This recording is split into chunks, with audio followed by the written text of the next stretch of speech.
Дорогие коллеги, здравствуйте! Это второе занятие, посвященное полнотекстовым электронным ресурсам в курсе «Информационная эвристика». Первое проводила для вас Ольга Васильевна Криворотова. Занятие рассчитано на новых сотрудников или на тех, кто ранее не работал с электронными библиотеками. Я хочу сделать акцент на тех библиотеках и сайтах, которые мы сами постоянно используем в работе, и покажу некоторые из полнотекстовых интернет-ресурсов, которые могут быть вам полезны. Начнем с электронных научных библиотек с универсального профиля. Такие библиотеки достаточно популярны среди студентов и специалистов. Наверное, самая известная среди них, широко известна, это электронная библиотека Киберленинка. У нее бесплатный оперативный доступ к научным публикациям. Более 2000 только российских и журналов ближнего зарубежья, не считая иностранных, и более 2 миллионов научных статей. Хороша библиотека еще тем, что она не требует никакой регистрации и доступна даже с мобильных устройств. Поиск документов производится по принципу поисковой строки. Материалы при этом отбираются по названиям статей, по авторам, аннотациям, ключевым словам и по текстам. Достаточно большое количество результатов при этом находится. Результаты поиска сортируются по релевантности, то есть первыми вы увидите наиболее подходящие вашему запросу документы. И если вы не нашли то, что хотели до 4-5 страницы просмотра, лучше уточнить свой поиск с помощью языка запросов. Подсказка находится в разделе «Помощь». Чтобы найти наиболее свежие публикации, рекомендуется фильтр по годам. Также можно использовать фильтры по тематике, по журналам, по научным базам.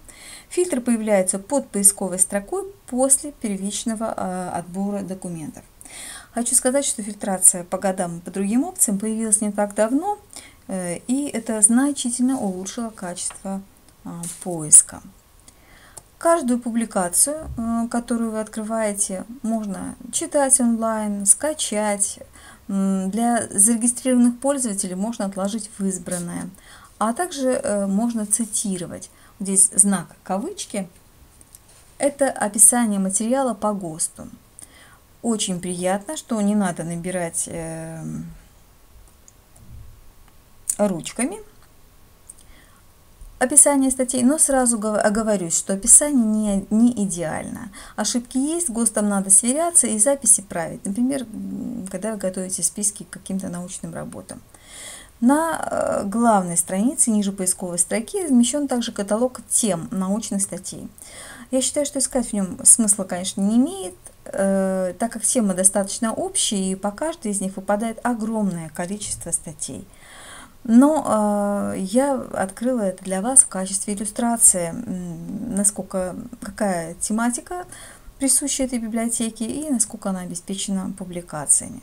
Итак, у Киберленинки множество плюсов: доступность, оперативность, огромное количество статей, причем соблюдаются все авторские права, и стремление к совершенствованию. Следующая библиотека – научная электронная библиотека eLibrary.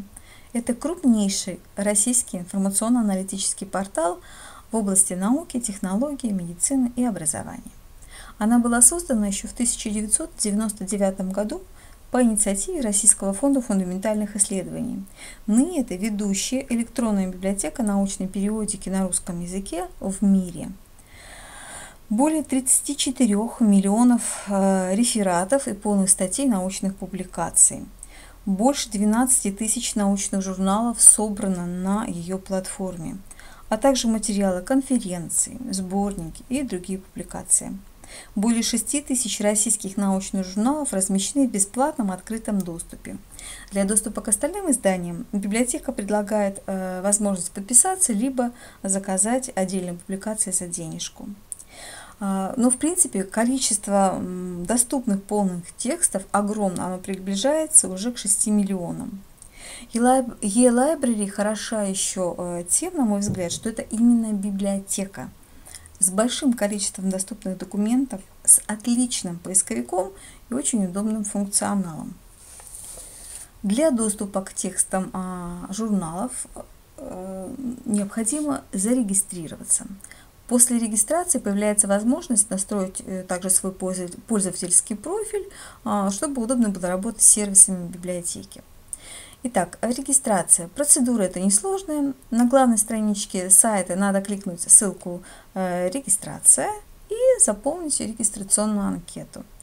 Наверное, самое сложное при регистрации придумать логин, так как пользователей более 3 миллионов, имя не должно повторяться.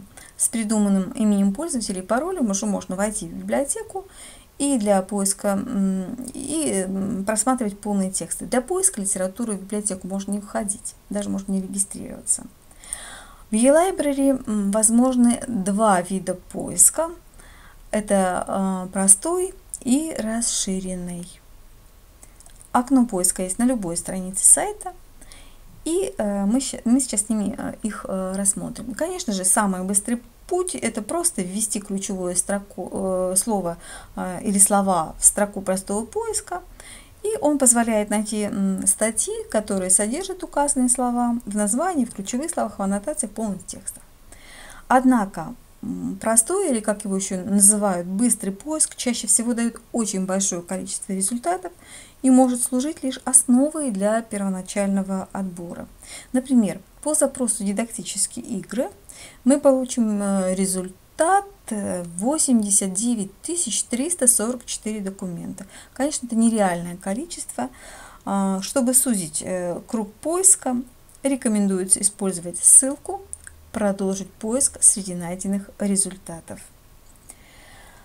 Эта ссылочка расположена в правой части странички, а открывается окно, если мы пройдем по этой ссылке, вот такое. Это уже форма расширенного поиска, где можно, установив необходимые нам параметры, поиск этот самый сузить. Итак, мы перешли к расширенному поиску. Я рекомендую сразу пользоваться именно им. Поисковик очень хороший. Он дает возможность получить оптимальный результат при подборе источников. Видите иконку, где можно войти в расширенный поиск с главной странички. Вот это вот. И вот сама форма. Итак, искать можно, просто забив свой запрос в поисковой строке в свободной форме.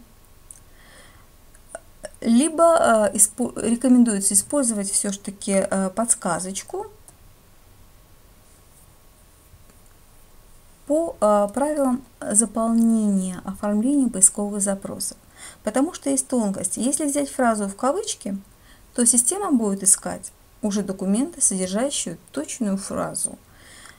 Условие и не and not позволяет исключить стоящее следом слово из запроса и так далее. Вот с этими правилами я вам рекомендую ознакомиться при поиске документов. Где искать, тип публикации можно оставить по умолчанию, либо изменить по своим потребностям.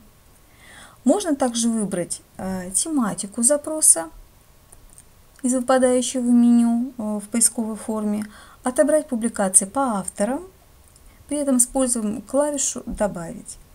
Можно также провести поиск только среди статей из выбранных вами журналов. И можно искать не по одному полю, а совмещать их. Также есть возможность выбрать дополнительные параметры для оптимизации поиска. По умолчанию стоит поиск с учетом морфологии. Это значит, таким образом находится не только заданное слово, к примеру, кошка, но и кошкой, кошку, кошками и так далее. Можно указать другие необходимые вам условия.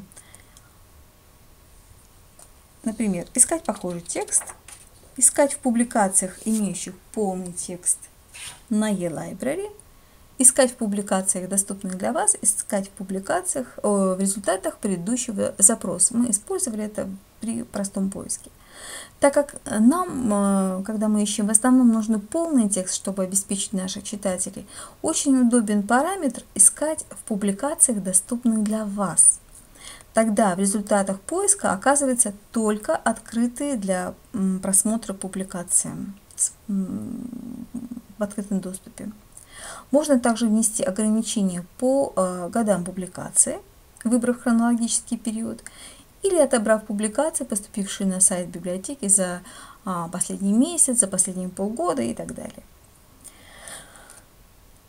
История последних 10 запросов видна, а при необходимости, вот она, а при необходимости можно сохранять ваши поисковые запросы, чтобы не набирать его снова и снова. Ну, вот все это видите в правой стороне страницы запроса. А в левой его части есть навигатор, который также позволяет проводить поиск по отдельным параметрам, при этом не используя расширенную форму. Это поиск по каталогу журналов, по каталогу книг, по патентам, авторам, организациям, ключевым словам и по тематическому рубрикатору, который вы уже видели.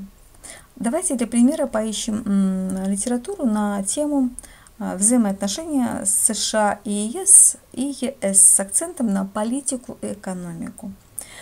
Зададим запрос в поисковой строке «Взаимоотношения США и ЕС». Отметим поиск по статьям, книгам, диссертациям, ну, можно еще по материалам конференций. Так как акцент надо было сделать на экономике и политике, можно дополнить запрос соответствующей тематикой. И хронологию публикаций, ну, возьмем где-то последние 5-6 лет. Перед нами появляются в результате 74 найденных документа. Их количество отмечено в верхней строке результатов поиска. Напротив каждого описания документа есть иконка. Они разного цвета и обозначают доступность публикаций. С левой стороны списочка идет пояснение. Если иконка зеленая, то это доступ к полному тексту документа открыт. Синяя – доступ тоже открыт, но вас перебросит на другой сайт, где эта публикация размещена. Она не на платформе eLibrary. Желтый значок «Полный текст» можно получить за денежку. Красный означает, что доступ к тексту, к сожалению, закрыт. И если иконки нет, то полный текст документов NEP вообще отсутствует. Можно использовать только библиографическую информацию. Ну, в каком издании эта публикация выходила. В таком случае, если статья важна, можно попытаться поискать печатный источник или электронный на сайте издателя. Так часто бывает с вестниками различных вузов. Заходишь на сайт, и там архив вестника, хотя он не выложен в электронных библиотеках. У eLibrary мне нравится то, что очень продуманный функционал. Для удобной работы с результатами поиска с правой стороны от списка есть возможные действия. Это создание и сохранение подборок публикаций и возможность оптимизировать результаты поиска, если вас что-то не устраивает. Ну, возможно, слишком много документов или источники недостаточно соответствуют запросу, его надо просто перестроить. Вот так в полученном нами списке не слишком много литературы, конечно, можно все просмотреть, но чтобы рассказать вам про иконки, я включила в поиск источники как доступные, так и те, что открыть невозможно. Теперь попробуем скорректировать наш результат, отобрав только доступные документы. Среди возможных действий есть выбор. Вернуться к поисковой форме, изменить условия запроса, создать новый поисковый запрос и продолжить поиск среди найденных результатов. В данном случае лучше выбрать первый или последний. Давайте все-таки изменим условия запроса. Пройдя по этой ссылочке, мы возвращаемся снова в форму расширенного поиска и проставляем галочки в параметрах «Искать публикации, доступные для вас». В результате у нас получается 43 документа, полностью доступных для чтения. Видите, все иконочки у нас такого зеленого цвета. Еще очень удобная функция – это сохранение публикаций в подборке. Например, по темам, с которыми вы постоянно работаете. Чтобы создать подборку, в результатах поиска выделяем нужные нам публикации. Вот у меня скриншот уже с выделенными публикациями. И находим функцию «Добавить выделенные статьи в подборку». А ниже выбираем «Новая подборка» и в открывшемся окошке даем подборке название и сохраняем. Чтобы добавить документы в уже существующую подборку, достаточно выбрать ее из отпадающего списка ваших подборок. Если вы будете работать в библиотеке постоянно, то подборка у вас, поверьте мне, наберется.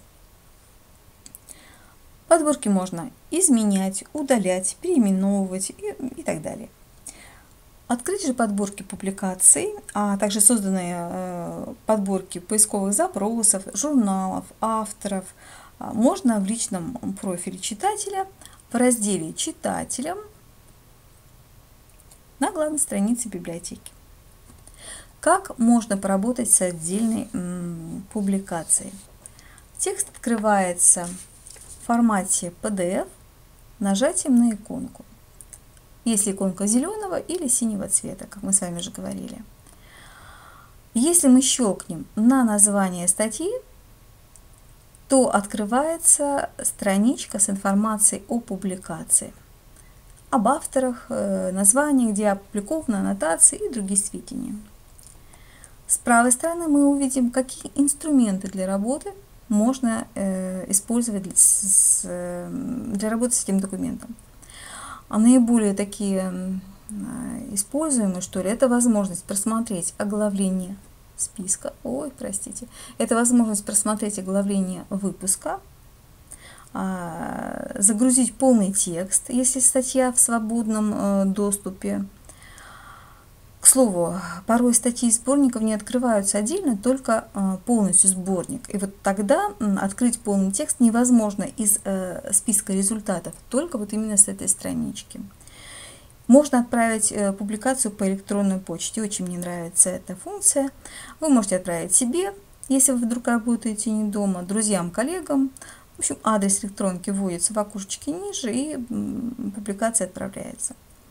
Можно добавить публикацию в подборку, можно показать все публикации этого автора, найти близкие по тематике публикации и так далее. Итак, мое мнение, библиотека отлична. На самом деле я очень ее люблю. Кто еще не пользуется, рекомендую от всей души. Но более подробные сведения о портале, о методах поиска, обработки информации, о том, как вообще поудобнее работать, вы можете при желании найти в руководстве пользователя на странице читателя.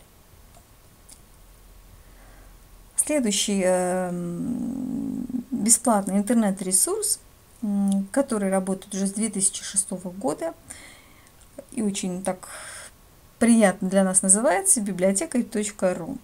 Но, к сожалению, поиск у него, правда, в одной поисковой строке Google, достаточно он примитивен, содержит универсальный материал, который можно просматривать, к тому же вот в подборках тематических. Здесь достаточно много литературы, около 10 тысяч книг, более 50 справочников и энциклопедий. Здесь и книги, статьи, документы там, по русской, по мировой истории, по искусству, культуре, литературе, естественным и другим наукам. Здесь очень большой раздел репринтов книг, газет и журналов XIX века. Можно свободно скачать электронные альбомы с картинами известных художников. Не требует ни регистрации, ни оплаты. Итак, это электронная универсальная коллекция на сайте библиотекарь.ру. О нескольких специализированных интернет-ресурсах, которые можно использовать в нашей работе. Ну, во-первых, научная педагогическая электронная библиотека. Это академическая сетевая библиотека, тоже открытого доступа. Она специализируется по педагогике и психологии и создана на основе фондов научной педагогической библиотеки имени Ушинского. В ней собрано научное наследие с XVIII века. Это классики педагогики и психологии, история, а также теория и практика педагогики. Создатели заявляют, что большую часть фонда составляют издания, тщательно отобранные и не представлены ни в одной из существующих электронных библиотек. Поиск здесь есть и простой, и расширенный. В расширенном поиске ищется по заглавию, по автору, по ключевым словам, по годам издания. Возможен просмотр материалов по разделам также. Просмотр результатов возможен как в графическом виде, так и в текстовом, если, конечно, тексты распознаны. Библиотекой тоже можно пользоваться с мобильных устройств. Еще одна педагогическая библиотека. Она организовали ее энтузиасты. Собраны здесь книги и статьи по логопедии, психологии, педагогике и близким к ним областям. Многие материалы по этим темам печатаются вообще очень маленькими тиражами, и большинство книг редко переиздаются. И вот чтобы этот пробел восполнить, создатели открыли такую библиотеку. Документы доступны либо онлайн, либо в виде сканов или PDF, и в этом случае они пересылаются на электронку. Библиотека постоянно пополняется, но сколько изданий в библиотеке я, к сожалению, выяснить не смогла, сколько источников. Поиск возможен как по всему каталогу, так и доступных онлайн. Так, по запросу, например, возрастная педагогика, которую я вела, найдено более 1600 источников. Они все доступны. Портал психологических изданий. Здесь собраны электронные версии изданий, тоже по психологии и педагогике.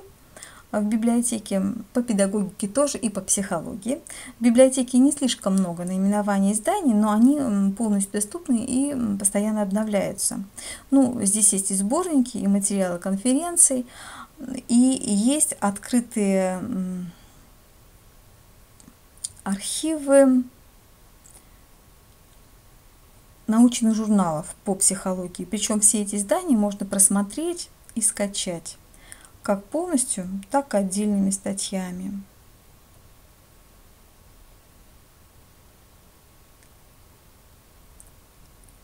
Поиск проводится по названиям изданий, по авторам и по рубрикам, в которые собирают все публикации по означенным темам. Электронная медицинская библиотека. Одна из медицинских библиотек, собственно, это коллекция литературы медицинской тематики. Книги, справочники, медицинские атласы, статьи и так далее. Одно время как-то очень активно у нас студенты приходили и спрашивали литературу, и, как назло, у нас ее не хватало. Сайт предназначен как для студентов, так и для специалистов-медиков. Следующий портал – это образовательный портал, называется он «Экономика, социология, менеджмент». Помимо озвученных направлений, есть литература также по философии и по государственному муниципальному управлению. Как видите, в фонде самые разные виды изданий.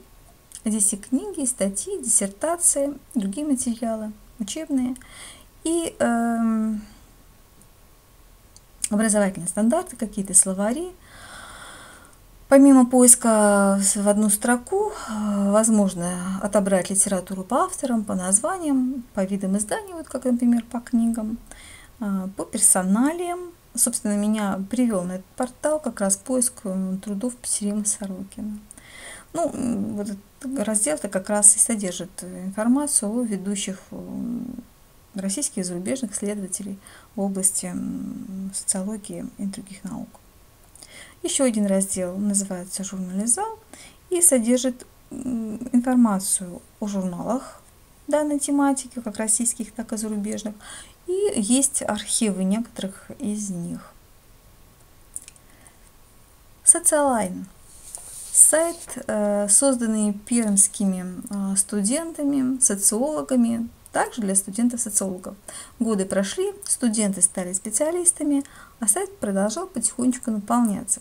На Социалайне размещаются книги, которые нужны для изучения обязательной программы в соответствии с государственным стандартом социологии. Здесь в прошлом году было около 550 источников. Книги, учебники, источники по социологии, смежным дисциплинам. Поиск либо по рубрикам, либо в общем поисковике в верхнем правом уголочке. Доступ свободный, скачивание, как вы видите, совершенно бесплатное. Ну, правда, авторы сайта не против, если кто-то поможет им еще и денежкой. Научная юридическая электронная библиотека, которая называется «Наука права». Она существует с 2002 года и предоставляет бесплатный доступ к важнейшим правовым источникам со времен Российской империи и до сегодняшнего дня. Но сейчас мне попадались документы в основном давних лет. Это не современная литература, не современные материалы, простите. В коллекции более 49 тысяч оцифрованных книг и публикаций. Поиск можно провести в одной строке, вот, как я ввела реформу Петра, а можно еще и расширить его по параметрам. Сейчас попробуем. Хочу сказать, что плюс этой библиотеки в том, что можно найти официальные документы, которых нет уже в большинстве наших библиотек, но они для научных работ и исследований требуются. Так в библиотеке собраны официальные издания Российской империи, СССР с 17 по 1993 год, конституции разных лет и государств, другие полезные материалы. Для примера давайте найдем собрание узаконений первых лет советской власти. Проставим соответствующий параметр, это год 17 в узаконении РСФСР, и я знаю, что это издание выходило как журнал. Получаем 1000 документов, отсортированных по релевантности. Можно читать, скачивать. Следующий сайт – Руниверс. Это сайт о российской истории и культуре. Здесь очень много отсканированной редкой литературы, и помимо разнообразных книг, интересно еще атласы, военные, исторические, географические карты прошлых лет, большое их количество, исторические иллюстрации. Энциклопедии и словари здесь тоже есть, которых не найдешь в рядовой библиотеке. Здесь и словарь Брагауза и Фрона XIX века, и современная советская историческая энциклопедия, и дореволюционная большая энциклопедия, и другие. Очень интересно у них и тематические проекты. Здесь и политическая история исламского мира, военная история России, русская философия, российский архив и лекционный зал. Я хочу сказать, что по тематике, на мой взгляд, по направленности сайт вот с чем-то схож с президентской библиотекой. Следующая электронная библиотека, открытая электронная библиотека, создана на основе фондов Государственной публичной исторической библиотеки России. Регистрации не требует, поиск в одной строке по всем полям библиографической записи. И здесь, кстати, учитывается описание даже карт и портретов внутри издания. Если документов в результате слишком много, можно воспользоваться дополнительным таким раздельным поиском. Так, по запросу, например, «Война с Наполеоном», у меня получилось 10 тысяч документов, а при дополнительном поиске только среди книжных изданий и только по описанию уже 998. Поиск можно еще вести также по указателям. Ну, поиск не поиск, можно просмотреть указатели для выбора групп документов. Ну, например, вот по видам, по типам издания, да? Там агитационный материал, газета, портрет, статья и так далее. А вот это вот первая книга, которая вышла в списке, которую мы сдавали по войне с Наполеоном, и она полностью отвечает нашему запросу. Все документы доступны для просмотра, но на данный момент целиком скачать издание, к сожалению, нельзя. Можно скачать постранично, при постраничном просмотре. Там нужно нажать просто кнопочку «Загрузить», и файлы сохраняются в формате JPEG. Библиотека пополняется, развивается. Хорошая библиотека. Следующий ресурс – Федеральный исторический портал Истории РФ. Это, конечно, не библиотека. Это портал сродни порталу Культуры РФ. Но здесь собрана историческая информация в доступном изложении. Это такой обучающий, познавательный формат. Здесь всевозможные факты, события, опровергаются какие-то популярные исторические фальсификации, снимки здесь, статьи, аналитические материалы. Есть интернет-энциклопедия от профессиональных историков, а также всевозможные лекции, видеоуроки в разделе «Лекториум», документальные и художественные фильмы по истории в медиатеке. Этот ресурс можно использовать для выполнения фактографических справок или при подготовке каких-либо мероприятий. Хочу сказать, что очень мало специализированных библиотек по некоторым прикладным отраслям.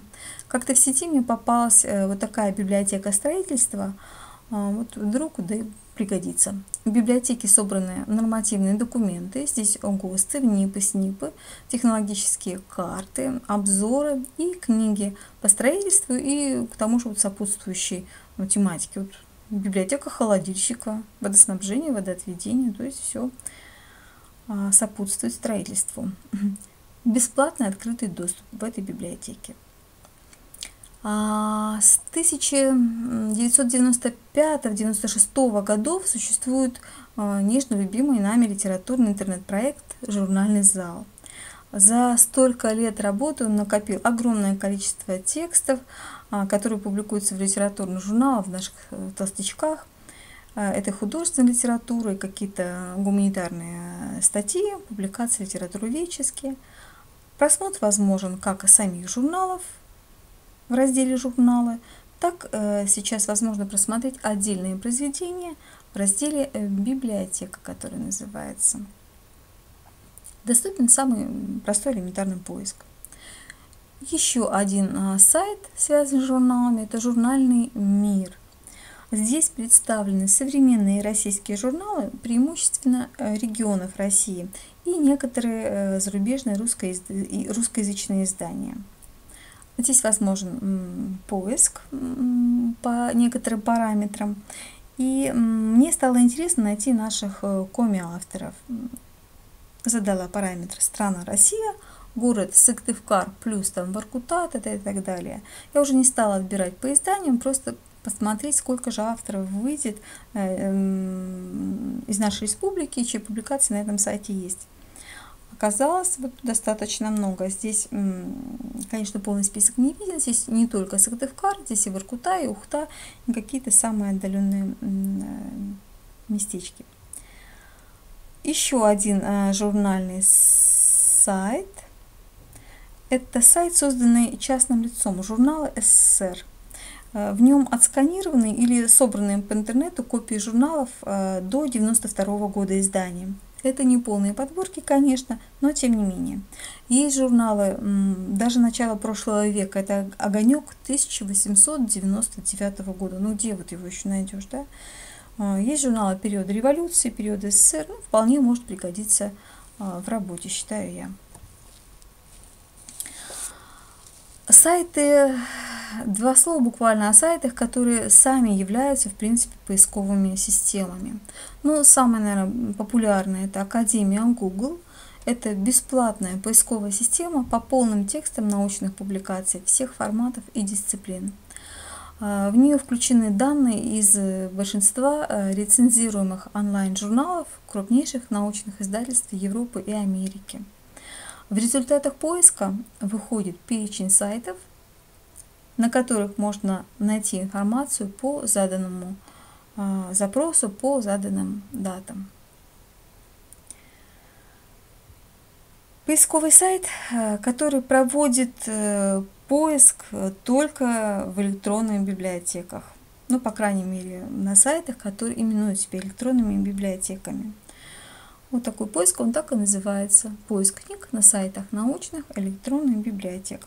Если мы зададим какой-то запрос, то тут же видим и библиотеку ГУМЕР, всем многим известную, и самые разные сайты, где можно найти информацию по журналистике.